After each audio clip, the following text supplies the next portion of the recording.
So if you own a Galaxy phone, then you probably want to get the Galaxy Watch. Unfortunately, there's not many choices. If you're on Pixel, then you get the Pixel Watch. If you're on Apple, you get the Apple Watch, and etc. Now, I do have other watches like the TicWatch Pro 5, which is an amazing watch, and I love that it has a crown. However, I just really like the size and form factor of the Galaxy Watch 7. This is a really small, thin watch. It's extremely comfortable to wear 24/7, and I just like how thin it is. When I switched to my TicWatch Pro 5, I noticed that it's a lot clunkier, bigger, although I do appreciate the design and the crown because I much prefer the crown over the digital bezel. That's one of the things I don't like about the Galaxy Watch 7 is when you scroll to notifications, you have to use the digital bezel or you have to swipe from side to side, from left to right, as opposed to simply just using the crown over here and then scrolling up. It's just a lot more intuitive. That's one of the things that I do miss from people who use the Pixel Watch or these types of watches. However, the thing with the TicWatch Pro 5 is that you don't get the official Google Assistant. And I have to say, the Google Assistant on this watch is absolutely amazing. One of my favorite things to do is use this gesture where I knock twice, and I automatically enable the Google Assistant and I can quickly take a note. Now, being able to summon my Google Assistant with that gesture has been very, very handy in situations where my hands are completely occupied, such as when I'm riding my bike and I want to quickly text my mom that I'm running late. This is one of the things I love about having a smartwatch is having a companion or something that is always on me so that I can quickly access information, save a note, have a flashlight. These things actually add value throughout my day. So there's a lot of utility that you get from a smartwatch. And not only utility, one of the main reasons why I want to wear a smartwatch all the time as much as possible is that I really don't want to use my other devices, my smartphone or my big tablet. These devices are pretty much media consumption devices, with YouTube, TikTok, Shorts, all that stuff. It's very, very easy to kind of just get drawn into an app, maybe as you're checking your email or something like that. So you're not very productive, or at least I'm not very productive when I use these types of devices, and they find them very, very distracting. So having a smartwatch and then keeping my phone really locked up far away helps me really stay focused. Now, you do have to manage the notifications on your smartwatch. One of the worst things ever is being constantly buzzed or dinged on your watch when you're trying to work and whatnot. So you need to manage the notifications. And what's great about the Samsung UI, aside from Wear OS being so buttery smooth, is that you can quickly toggle Do Not Disturb, you can quickly change it to vibrate, or you can just simply turn off notifications. Another thing is that you can easily disable or enable the always on display. Now, everything here is going to be contextual. Let's say you have a very busy day, you have a ton of stuff on your calendar, and you want to be very aware of the time, you want to be notified. Maybe you have to meet someone to do a Facebook Marketplace deal. That's when the context calls for you to just quickly swipe down onto the menus and then enable notifications and maybe enable the always on display so that you get that ambient computing, the ability to have these watch face complications, which are just widgets that show you passive information like the weather, or more importantly, I love to have my work schedule. So you can see that this device throughout your day, depending on the context, maybe you want to stay focused, keep your phone away, keep all the notifications disabled, or on the opposite side, you want to be hyper connected and make sure that you get all the notifications when necessary or always be on time, then you can quickly swap those settings. So that is what's so great about having this watch. It's not going to be an extra distraction on your wrist as long as you tame it. Now, I want to quickly touch upon my first impressions when I upgraded from the Watch 6 to the Watch 7. Mind you, I've had this watch for about more than 3 months, for quite a long time, so it's been a while since I've upgraded. But I have to say, I knew immediately when I upgraded from the Watch 6 to the Watch 7, there was a huge boost in kind of performance, the snappiness, the overall responsiveness of the UI. All the apps really just opened a lot faster. One of the slowest apps to open is the camera control. One of the coolest features about this watch is that you can have kind of like a remote viewfinder, so you can point your phone in weird places and whatnot. You can have it here, or you can use the rear cam, and then you can frame and use everything with the camera controller. And that is a very slow app to open. And when I noticed that when I opened that app side by side with the Watch 6 and the Watch 7, the Watch 7 was a lot more snappy. So just overall, using the digital bezel, swiping from left to right, it just felt a lot more smooth and responsive. Now, I don't want to discredit the Watch 6. If you still have it and it's very expensive to upgrade, maybe you don't get a trade-in deal or whatever, the Watch 6 is more than fast, way more efficient than, let's say, the Qualcomm Snapdragon 4100. Not to mention the 2 gigs of RAM is absolutely amazing. All the apps just feel so snappy. I just love being able to quickly go into the voice recorder or open Google Keep or opening up Google's official messages app, which is absolutely amazing, and then using your voice to input text. Sometimes the time it takes for the microphone to get hot so that it can record your voice takes a long time, but on this watch, it is super fast. So I really like how fast everything is. Some other upgrades is it has more sensors. That's not really a big deal. I don't think you're gonna have a big wow factor from it other than the CPU increase and the more RAM. There's also that double pinch gesture, which is not as helpful as I want it to be. Yes, it's kind of helpful, but sometimes it's kind of annoying to use it. I thought that was going to be one of the killer features upgrading from the Watch 6, but it's not really a great feature. Unfortunately, it doesn't integrate well with beyond just pausing timers, hanging up on phone calls, or answering phone calls, or stuff like that. It's kind of basic. The Apple Watch 10, the one that I have, is a lot more sophisticated. For example, you can switch between different notifications and stuff like that. So I really do wish that Samsung would evolve the double pinch gesture and make it a lot more intuitive to use for like other navigations and other controls of the applications. Right now, it's very limited. And worst of all, unlike Apple, Samsung did not provide access to third-party developers to use the Pinch API, which totally sucks. Now, another thing I noticed using this watch was the GPS navigation. I found it to be a lot more accurate.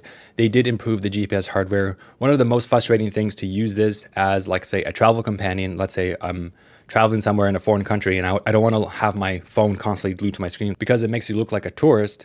I'd rather just casually look at my watch and then follow the directions.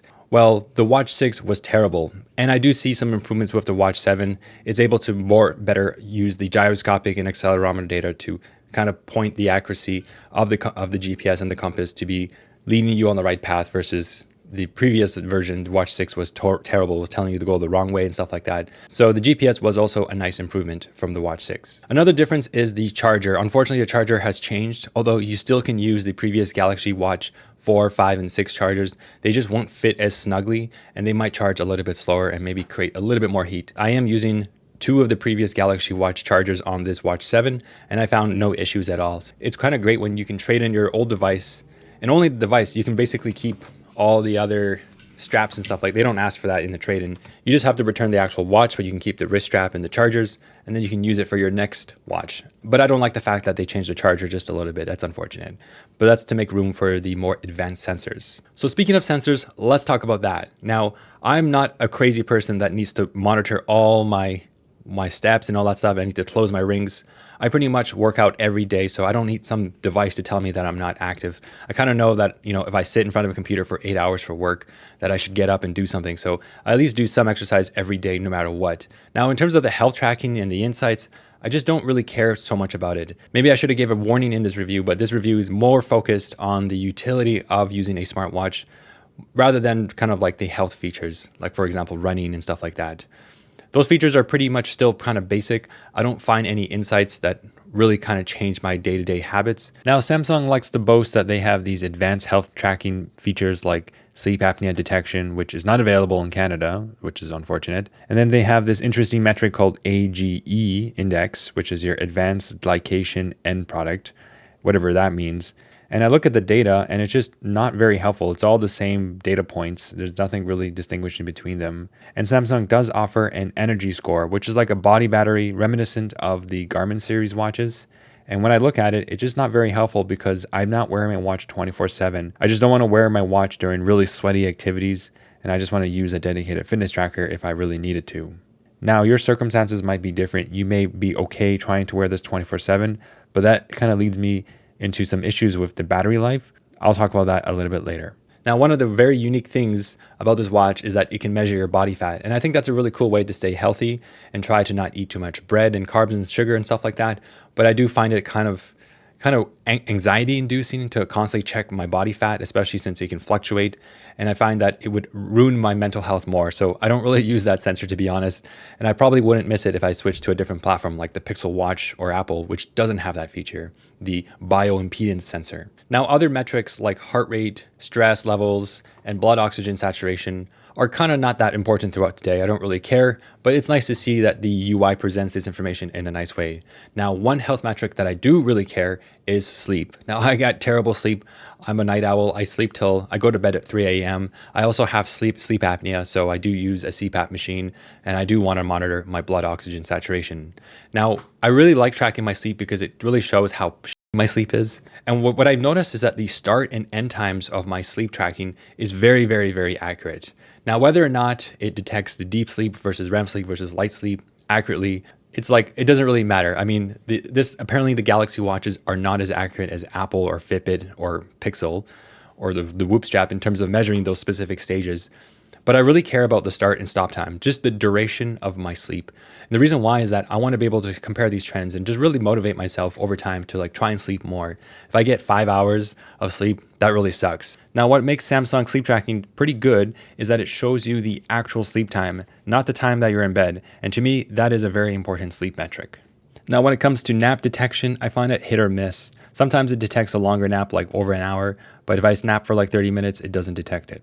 Now, it does have a blood oxygen saturation reading, and I do kind of like look at it. It says all the time minimum percentage of like 75% or 80%, but it doesn't really help me. I still get lots of apneas and stuff like that with my mask, and it's a terrible time. But anyway, the blood oxygen saturation isn't that helpful because I just don't know how accurate it is. And it's always kind of reading the same information. So yeah, I just can't really make any conclusive changes to my health based on that information. And worst of all, I can't scroll along the graph. Like I would love for that, the ability to like scroll along the x-axis and see the y values on the graph, but you can't do that. It's just a static image, unlike the Apple Watch, which is a lot better. Now, one of my favorite physical activities is skateboarding and lifting weights. I think those are really great healthy activities. They're pretty fun to do, except weightlifting is really, really boring. Now, the thing with this watch is that because I like it so much and it's so beautiful, and I don't want to get the fabric strap, which I love, by the way. This is from the Galaxy Watch 6. I have the new version, which I didn't really like. This is like a blue navy one. It was a little bit more stiff and not as nice as this one. Anyways, I digress. What I was trying to say is that I don't really take this watch to me when I skateboard. I don't like having something that's on my wrist, even though this is one of the lightest smartwatches. Now, compared to the TicWatch Pro 5, which is very heavy, this is about 55 grams on your wrist. I'm going to exclude the wrist straps. You have this device that's very, very heavy, and it makes it harder for your heart rate to be tracked because the device is going to be moving around more, and it just feels uncomfortable. And then you have sweat that builds up and it gets gunky with dead skin. And I mean, that still happens even day to day. But even though this watch is so light and thin, like I absolutely love it. This is such a thin watch. It is just such a nice feeling to wear. I don't know why. It looks cool. And I love the fact that I can get a smaller version. This is the 40 millimeter version, which I recommend if you want to keep that footprint on your wrist as low as possible. I just don't bring it to skateboarding, or I don't wear it to like sweaty exercises. It's just very uncomfortable. I would rather wear maybe a dedicated fitness tracker like a Whoop or a smaller Fitbit, or even just a secondary device that I don't care if it gets scratched up or really sweaty, because just having to clean this device day to day just kind of sucks. So that's one of the things about these smartwatches is that I don't know if you really want to mix the smart use cases with the fitness cases. Let me know in the comment section down below if you don't care about that though. Now, when it comes to weight training, Google killed their best strength training app. It's one of the greatest apps ever that really helps you stay focused in the gym. What it does is just automatically detects your repetitions and your sets and the type of exercise. It can distinguish between an upper chest or just a regular chest press. It was super accurate, and this was invented, way back in the Wear OS 2.0 days, many, many years ago. And unfortunately, they deprecated it and they replaced it with a really stupid version of the app, the Google Fit app, which just tracks your heart rate. And that's it. Like, how is that going to benefit me? Anyways, being able to detect rest times between sets and the type of movements you're making is not only good from a tracking perspective, like knowing how much weight you did in your previous session, it just helps me stay focused, knowing that I'm not going to be wasting time in between sets. And I think it's really unfortunate that they removed it. Now, my hacky workaround is to have a secondary smartwatch that is on an older version of Google Fit. And I'm going to leave links in the description on how to sideload the official old version of the strength training app. And I love it so much. And this is basically what I wear to the gym. I don't bring a phone. I don't bring a watch. I just bring my keys. I pair it with my AirPods. I listen to a podcast, Audible, YouTube Music, download some podcasts. It's really fast. This is a really good watch, by the way. The Snapdragon W5 Plus 1 Gen 1 with a dedicated coprocessor is absolutely amazing. I love it so much. Great gym companion. This just pretty much sits on the charger. And the reason why I don't want to downgrade Google Fit is that I have to disable auto updates. Otherwise, Google Fit will always be updated to the newest version, and then I would lose the strength training app. Totally sucks. And I want my other apps like Google Maps and Google Keep and all that stuff to be automatically updated. So I basically had to get 2 watches, one for day-to-day use and one just purely for the gym. That's it. This one just goes to the gym. And in terms of strength training, I don't mind getting this sweaty because strength training, I don't sweat too much as skateboarding or running or stuff like that. or playing tennis. Now, Samsung does offer a strength training app. However, it's very limited and it requires a lot of manual intervention. You have to select the appropriate exercise. So it's not a very fun thing to use in the gym. If you want to learn more about Samsung's strength training app, I recommend to watch my Watch 6 video, which covers this topic in great detail. In terms of the battery life, I get about 2 days of battery charge with the always on display off. When I enable the always on display, it's about 24 hours of battery life. Now, I basically have a sustainable system where I never run out of charge. Every time I go exercise or I go take a shower, I simply put the watch on the charger and I let it charge to full, and I essentially never run out of battery. Now, if you're someone who likes to exercise all the time with your watch, then perhaps a shower may not be sufficient to fully charge your watch and you may have some downtime, and that's going to be annoying. But for my use cases, I'm very satisfied with the battery performance. So in terms of cons of this watch, I only have one real annoying con, and it's that I cannot disable health notifications. So every morning I get falsely awakened to a notification about starting my fitness day. It is super annoying, and this is something that is very unprofessional of Samsung. Their software simply doesn't have the same polish as the Pixel Watch or the Apple Watch 10. So to conclude this review, I have to say I love my Galaxy Watch 7. Even though it is pretty much a monopoly when it comes to watches, and there's not many good competitors out there because you're pretty much closed to the ecosystem that you're on for your phone, which totally sucks. And I think it inhibits competition and innovation in these kind of devices. I still think it's actually a really good device. And I think you should get it, obviously, if you have a Galaxy phone. If you have a Pixel phone, obviously get the Pixel Watch.